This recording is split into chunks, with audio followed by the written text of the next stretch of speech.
Did BeatStars just betray the music producer community? So remember when Abe Bachon was going on a campaign to talk about, how there's unethical AI being trained and it's using our music and we need to fight for our rights and all this type of stuff? He went on, for example, an appearance on Curtis King. I'll link it below. So he was on this whole campaign to talk about how Suno was just, you guys can watch the full interview. But now today, let me show you guys, BeatStars just rolled out the BeatStars AI Creator Program.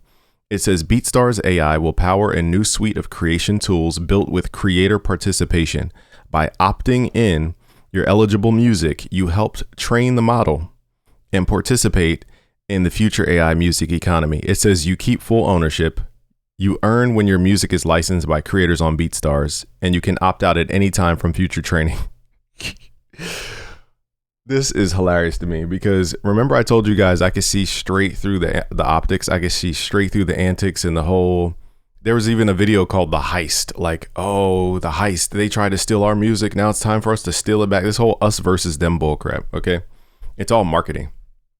Here are 3 fundamental flaws in what I see about this. And I'm just curious to see what you guys think, because this is almost comical. Okay. Because we brought this up months ago. We made this aware to everybody before.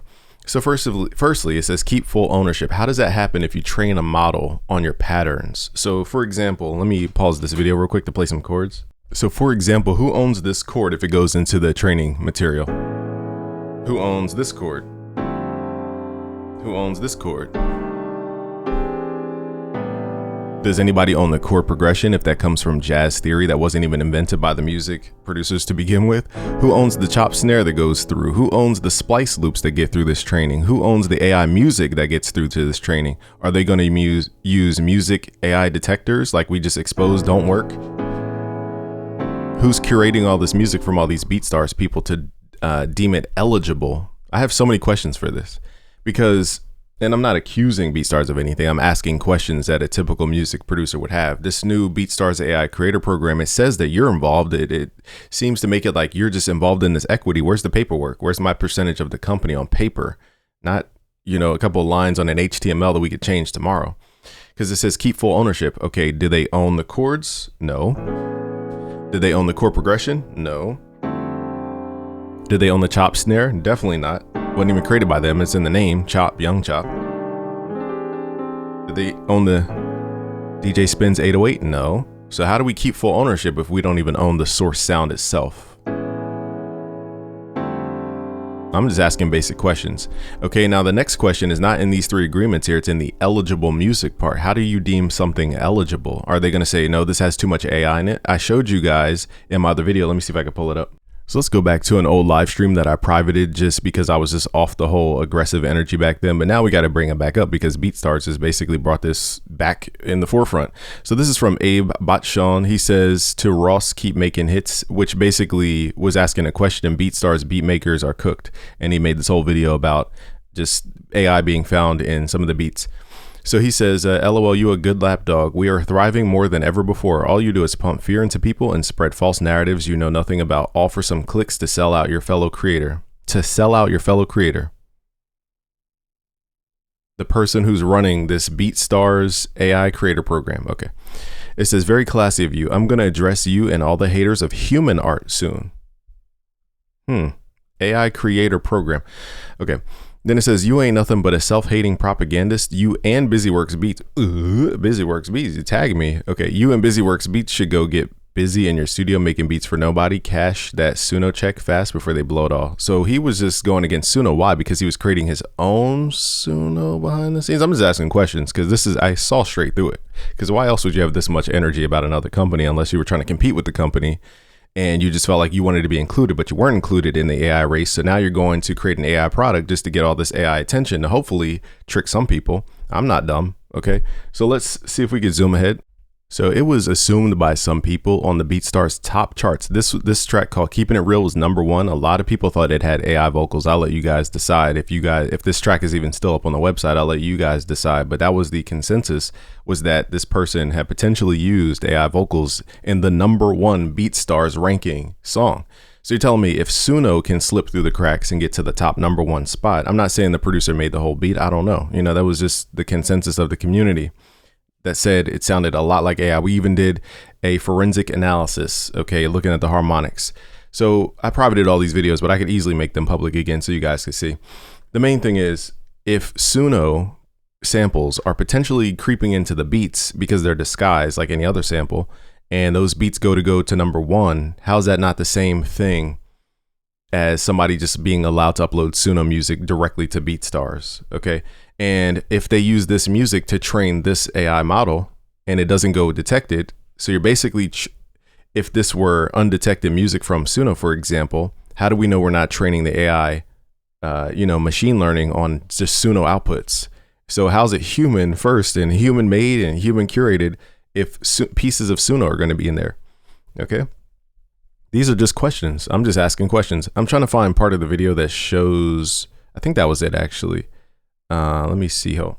So this whole eligible music, does that mean they're going to use one of those AI music detectors that one guy was trying to create behind the scenes to screen out all the stuff? Because there's no human that's going to listen to 100,000 songs. There is none. I can guarantee you that. It takes way too much time to listen to everybody's entry. So they're definitely using some kind of system behind the scenes to curate for them. There's no way a human is listening to all that music. If 100,000 people opt into this, there's no way a human's listening to all that music. Therefore, they're relying on some kind of system, whether it's AI or some other system they have, to try to detect AI inputs, because they're trying to keep, if I was a company like this, I would be trying to keep AI music out of the training, because aren't I the ethical company? How do I determine if something's ethical if I can't even determine what it was made of?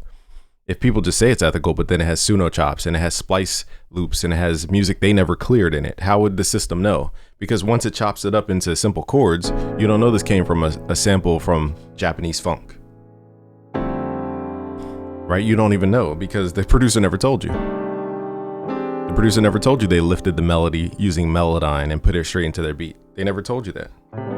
So how does the system even remotely screen for that without having people sign up for that? And even if they sign up and say, I agree, how do they even know the material going in is actually human made? So many questions just on this simple point right here, eligible music.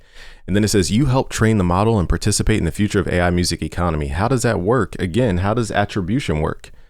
For example, if you train on 1 million songs, for example, and it finds this commonality of a chord progression like I just played, which is jazz theory.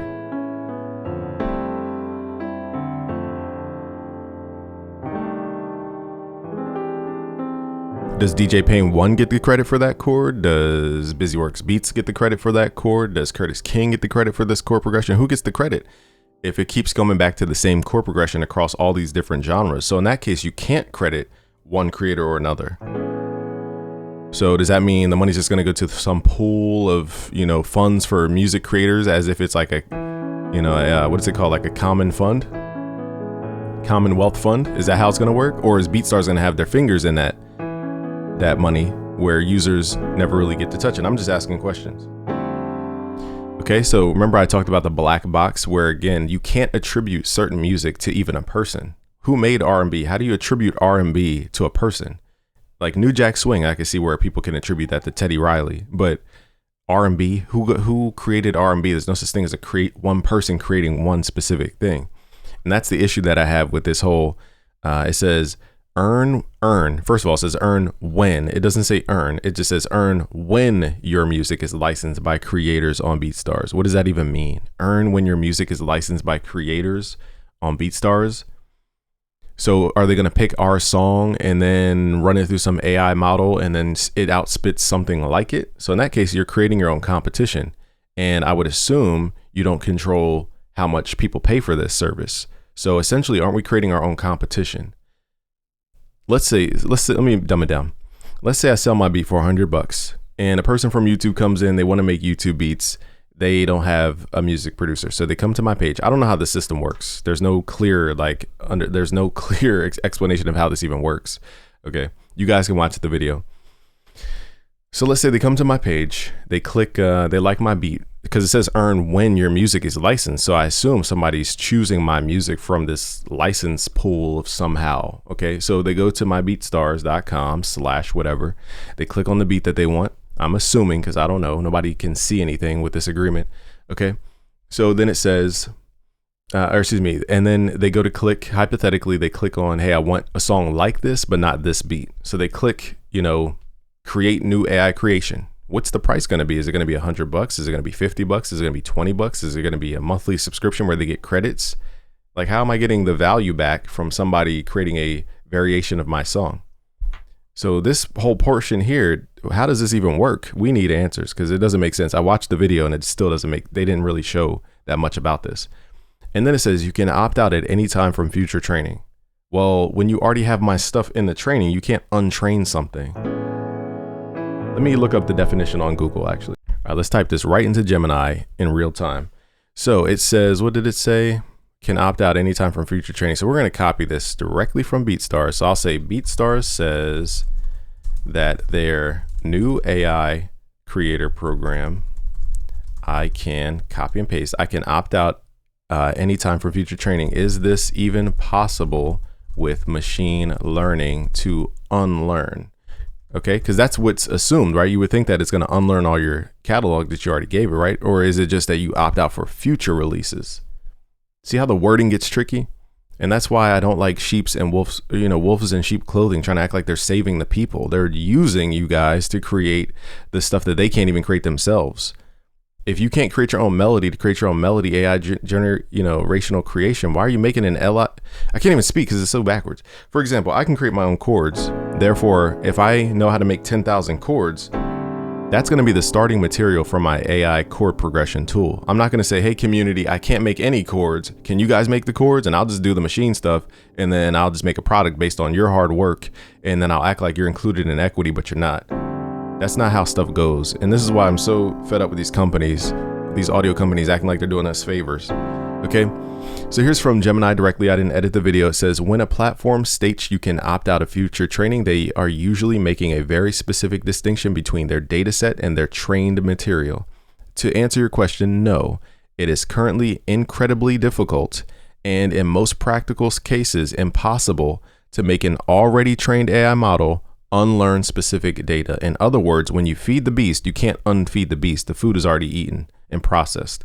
Okay, this is by Google, the world's leading AI. Look at Google DeepMind. Okay, so it says, to answer your question, no, it is currently incredibly difficult and in most practical cases impossible to make an already trained AI model unlearn specific data. So when they tell us that we can opt out at any future time, what about all the stuff that we already gave the machine? Are we still earning on our past things if we opt out? We can't remove our existence from this machine. However, it says opting out of future training is entirely possible in a standard practice. It says, here's a breakdown of how this works and why the terminology matters. Okay, it says opting out of future training. Okay, when you opt out, the company removes your files like your audio tracks or metadata from the active database they use to train AI. If they build a version 2 of their AI from scratch, your data will not be included in that new training run. This is a simple, and how are we ever to know? Like, how are we ever truly going to know if they train on all these millions of songs? How are we going to know that they didn't add a little pepper and a little spice here and there from our song? How do we know that? How do we verify that? There is no way. Nobody can, look behind the scenes.